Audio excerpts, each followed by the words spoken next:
Hi friends, ಎಲ್ಲರೂ ಹೇಗಿದ್ದೀರಾ? ನಾನು ಮಾತ್ರ ತುಂಬಾ ಚೆನ್ನಾಗಿದ್ದೀನಿ. ನೀವು ಕೂಡ ಅಷ್ಟೇ ಚೆನ್ನಾಗಿದ್ದೀರಾ ಅಂತ ಅನ್ಕೋತಾ ಇದ್ದೀನಿ. ಫ್ರೆಂಡ್ಸ್, ಇವತ್ತು ಬಂದುಬಿಟ್ಟು ತುಂಬಾ ಈಸಿಯಾಗಿ ಮನೇಲಿರುವಂಥ ಪದಾರ್ಥವನ್ನು ಬಳಸಿಬಿಟ್ಟು ಒಂದು ಹೊಸ ರೀತಿಯ ಸ್ನ್ಯಾಕ್ಸ್ ರೆಸಿಪಿಯನ್ನು ಶೇರ್ ಮಾಡ್ತಾ ಇದ್ದೀನಿ.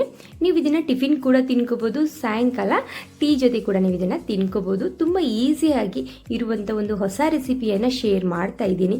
ಮಿಸ್ ಮಾಡ್ದೇನೆ ವಿಡಿಯೋನ ಪೂರ್ತಿ ನೋಡಿ. ಖಂಡಿತ ಈ ವಿಡಿಯೋ ನಿಮಗೆ ಇಷ್ಟ ಆಗುತ್ತೆ.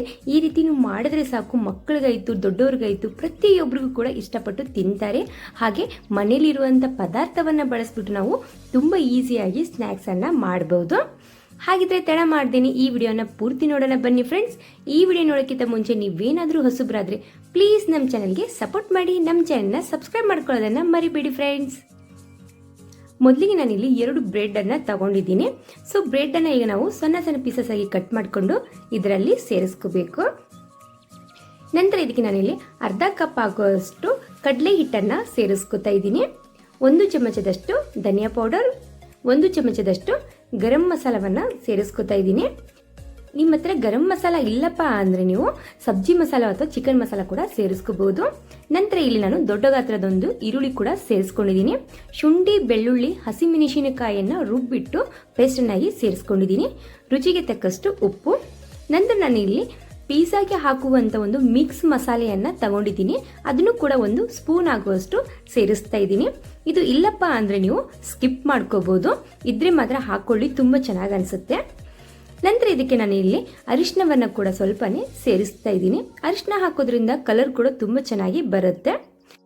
ನಂತರ ಇದಕ್ಕೆ ನಾನಿಲ್ಲಿ ಒಂದು 4 ರಿಂದ 5 ಟೀ ಸ್ಪೂನ್ ಆಗೋಷ್ಟು ನೀರನ್ನು ಸೇರಿಸ್ತಾ ಇದ್ದೀನಿ. ನೀರನ್ನು ಜಾಸ್ತಿ ಸೇರಿಸಬಾರ್ದು, ಸ್ವಲ್ಪನೇ ನೀರನ್ನು ಹಾಕಿ ಚೆನ್ನಾಗಿ ನಾವು ಗಟ್ಟಿಯಾಗಿ ಇದನ್ನು ಕಲಿಸ್ಕೋಬೇಕು. ನೋಡ್ತಾ ಇರ್ಬೋದು, ಈಗ ನಾನು ಗಟ್ಟಿಯಾಗಿ ಕಲಿಸ್ಕೊಂಡಿದ್ದೀನಿ. ಈಗ ಚಿಕ್ಕ ಚಿಕ್ಕ ಉಂಡೆಗಳನ್ನಾಗಿ ಮಾಡ್ಕೋಬೇಕು ಫ್ರೆಂಡ್ಸ್. ಆದಷ್ಟು ಎಷ್ಟು ಚಿಕ್ಕದಾಗುತ್ತಲ್ಲ ಅಷ್ಟು ಚಿಕ್ಕದಾಗಿ ಉಂಡೆಗಳನ್ನಾಗಿ ಮಾಡ್ಕೊಳ್ಳಿ. ನಂತರ ಒಂದು ಮೊಟ್ಟೆಯನ್ನು ಚೆನ್ನಾಗಿ ಈ ರೀತಿ ಮಿಕ್ಸ್ ಮಾಡ್ಕೋಬೇಕು. ಈಗ ಕೈಗೆ ನಾನಿಲ್ಲಿ ಸ್ವಲ್ಪನೇ ಎಣ್ಣೆಯನ್ನು ಸ್ಪ್ರೆಡ್ ಮಾಡಿಕೊಂಡು ಮಾಡಿಟ್ಟಿರುವಂಥ ಮಿಶ್ರಣವನ್ನು ಕೈಯಲ್ಲಿ ತಗೊಂಡು ಸ್ವಲ್ಪನೇ ಸ್ಪ್ರೆಡ್ ಮಾಡ್ತಾ ಇದ್ದೀನಿ.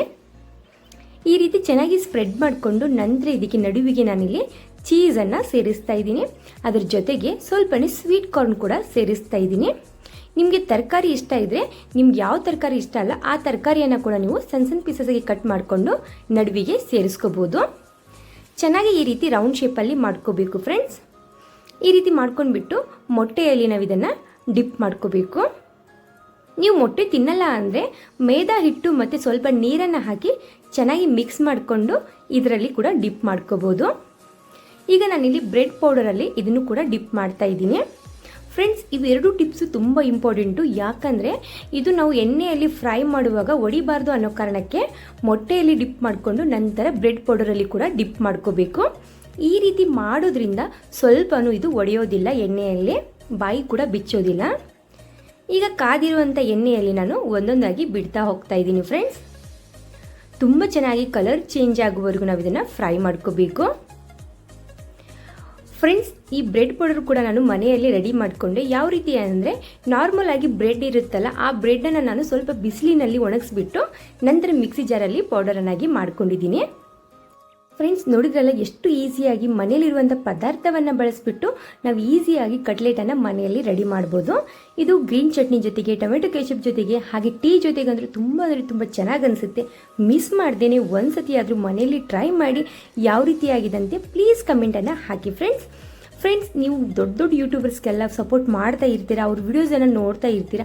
ಹಾಗೆ ನಮ್ಮಂಥ ಚಿಕ್ಕ ಪುಟ್ಟ ಯೂಟ್ಯೂಬರ್ಸ್ದು ವಿಡಿಯೋವನ್ನು ಒಂದ್ಸತಿ ಆದರೂ ಪ್ಲೀಸ್ ನೋಡಿ ಸಪೋರ್ಟ್ ಮಾಡಿ, ನಮಗೂ ಕೂಡ ಒಂದು ಅವಕಾಶವನ್ನು ಕೊಡಿ ಅಂತ ಹೇಳ್ತಾ ಈ ವಿಡಿಯೋವನ್ನು ಮುಗಿಸ್ತಾ ಇದ್ದೀನಿ ಫ್ರೆಂಡ್ಸ್.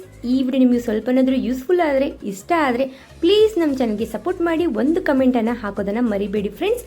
ನೀವು ಒಂದು ಕಮೆಂಟ್ ಹಾಕೋದ್ರಿಂದ ನೆಕ್ಸ್ಟ್ ವಿಡಿಯೋ ನನಗೆ ಮಾಡಬೇಕನ್ನೋದೊಂದು ಆಸೆ ಉಂಟಾಗುತ್ತೆ, ಅದ್ರಿಗೋಸ್ಕರ. ಹಾಗಿದ್ರೆ ಈ ವಿಡಿಯೋ ನೋಡೋದಕ್ಕೆ thank you so much friends.